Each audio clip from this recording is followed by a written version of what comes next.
नमस्कार।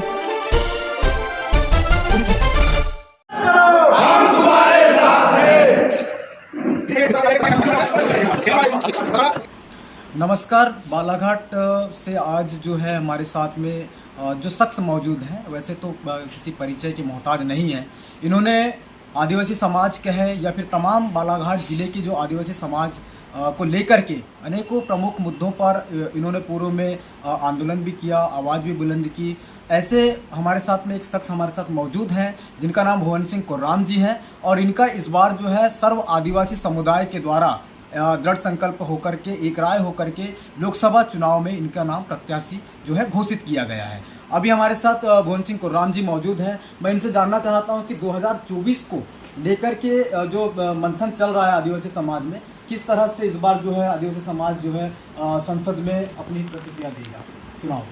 देखिए, चुनाव में हमारी जो चुनौती होगी, वो चुनौती हमारी संवैधानिक अधिकारों के साथ में जो हमारे देश में आदिवासियों पे, कमज़ोर वर्गों पे, वंचित वर्गों पे जो जिस प्रकार से क्रूर हत्याएं भी हो रही हैं, अत्याचार भी हो रहा है, और उन्हें कहीं ना कहीं बहुत मानसिक प्रताड़ना दी जा रही है। तो इन सारी चीज़ों को हम मुख्य हमारे एजेंडा में रहेगा, और इसके साथ साथ में शिक्षा, व्यवसाय, रोजगार और स्वास्थ्य के लिए जो उनके मौलिक अधिकार है, उन मौलिक अधिकारों को कमज़ोर वर्ग तक क्यों नहीं पहुंच पा रहा है, उन्हें ये सारी सुख सुविधाएं जो मूलभूत सेवाएं हैं वो क्यों नहीं हो पा रही है। तो इस बात को संज्ञान में रखते हुए हम लोग अपने मैनिफेस्टो में ये बात लाएंगे, और इस ज़िले में जितने भी हमारे संसाधन हैं उनका हम लोग यहीं पे उन संसाधन का उपयोग करके एक ऐसी व्यवस्था बनाएंगे तो इसमें यहाँ का राजस्व भी बढ़े, और उसके साथ साथ में यहाँ पे लोगों को रोज़गार मिले, व्यवसाय मिले। तो और शिक्षा के लिए यहाँ पे बहुत अच्छी व्यवस्था हमारे बालाघाट ज़िले में होना चाहिए, क्योंकि शिक्षा के रूप में पूरे देश में बालाघाट ज़िला बहुत अच्छे से प्रख्यात है। क्योंकि चाहे कोटा राजस्थान हो, चाहे वो दिल्ली हो, चाहे वो विशाखापट्टनम हो, ऐसे हमारे इतने बढ़िया बढ़िया स्टूडेंट यहाँ से जाते हैं जिनको यहाँ पे उच्च शिक्षा के लिए संसाधन नहीं होने के कारण भटकना पड़ता है। देखा जाता है कि तमाम जो पार्टियां हैं जो दावा करती है कि हम आदिवासी के हितैषी, चाहे वो भाजपा हो या कांग्रेस हो, हितैषी तो बताती है अपने आप को, लेकिन ज़मीन पे जब वो उनके अधिकारों की बात आती है, जैसे कि गढ़ी क्षेत्र में हमने देखा कि कहीं जो आदिवासी ट्राइबल क्षेत्र की जो स्कूलें हैं वहाँ पे शिक्षा व्यवस्था पूरी ठप है। स्वास्थ्य की बात करें तो वहाँ भी हॉस्पिटल में जो है अच्छी तरह से व्यवस्थाएं नहीं है। किस दृष्टिकोण से देखते हैं आदिवासी समाज को ये पार्टी? देखिए, मैं एक समाज सेवी होने के नाते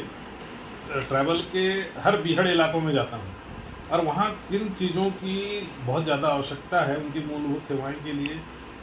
सड़क होना चाहिए, बिजली पानी अच्छा होना चाहिए, उनके शिक्षा के लिए एक अच्छा स्कूल होना चाहिए, वहाँ फैकल्टी अच्छी होना चाहिए। लेकिन इतना व्यवस्था चरमराई हुई है कि जो ये राजनीतिक पार्टियाँ दम भरती हैं कि हम आदिवासी हितैषी हैं, उनकी कथनी और करनी में बहुत फ़र्क है, और ज़मीन पे हमें समझ आ जाता है कि इनकी कथनी बहुत चरम सीमा पे होती है लेकिन करनी कुछ नहीं होती। इस बार 2024 के चुनाव में आपको सर्व आदिवासी समाज के द्वारा जो है लोकसभा का प्रत्याशी चयनित किया गया है, किस तरह से देखते हैं? क्योंकि लगभग 75 सालों से आदिवासी समाज को ना ही कांग्रेस ने अहमियत दिया, ना ही भाजपा ने अहमियत दी। इस बार आदिवासी समाज अपना दम भर रहा है और आपको चयनित भी कर दिया लोकसभा प्रत्याशी के लिए। अब किस दृष्टिकोण से देखते हैं कि आदिवासी समाज क्या अपने अस्तित्व को बचाने के लिए, अपने अस्तित्व की लड़ाई के लिए क्या सामने आएगा? देखिए, हमारे आदिवासी समाज को मैंने कहा कि अपनी समीक्षा करें कि इन पार्टियों के द्वारा 75 सालों में इनको क्या मिला और क्या नहीं मिला, और क्या इनने खोया। क्योंकि हमारे जो 1950 में जो संविधान बाबा साहब अम्बेडकर जी ने और जयपाल सिंह मुंडा जी ने जो संविधान में प्रावधान रखे थे, उन प्रावधानों का इतना ज़्यादा संशोधन हुआ है कि उन अनुच्छेदों को बिल्कुल एक कमज़ोर कर दिया गया, उसे बेअसर कर दिया गया है। और हमारे जो संवर्धन संरक्षण के लिए जो प्रावधान संविधान में थे वो आज की डेट में कहीं ना कहीं असरदारक है नहीं, इसलिए अत्याचार भी बढ़ रहा है, और हमें जो अपने मौलिक अधिकार के लिए जो सुविधाएं मिलनी थी वो भी पूरी लचर व्यवस्था में जा चुका है। उसका कारण यही है कि देश में आदिवासियों के लिए जो संविधान में प्रावधान दिए गए थे उसका जो अमलीकरण जो हुआ है किसी भी सरकार ने ईमानदारी से नहीं किया। बस ये सबसे बड़ा वर्तमान में बालाघाट सिवनी लोकसभा सीट से जो है भारती पारदी जी का नाम बीजेपी से चयनित हो चुका है और अभी मंथन चल रहा है कंकर मुजारे जी के नाम में और हीना कावरे जी के नाम पे। तो अगर मान लीजिए कि अगर कंकर मुजारे जी या भारती पारदी तो एकदम कंफर्म हो गई, अगर कंकर मुजारे जी भी मैदान पे आते तो किस तरह से, क्या लगता है आपको कि इसमें सफलता अपने को मिल पाएगी? देखिए, हम लोग, हमारी जो रणनीति जो है वो है कि जो कमज़ोर वर्ग और आदिवासी जो हैं और माइनॉरिटी हैं, इनके जो संवैधानिक अधिकारों को सही तरीके से अमल में लाने के लिए, उनके संवर्धन और संरक्षण के लिए जो काम करेगा और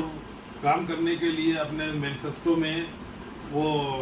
इस बात को लेके जाएगा, वही उसी को इस लोकसभा के क्षेत्र की जो जनता है वो उसको वोट देगी और उसको जिताकर संसद में अपनी आवाज़ बुलंद करने के लिए भेजेगी। अंत में आपने सुना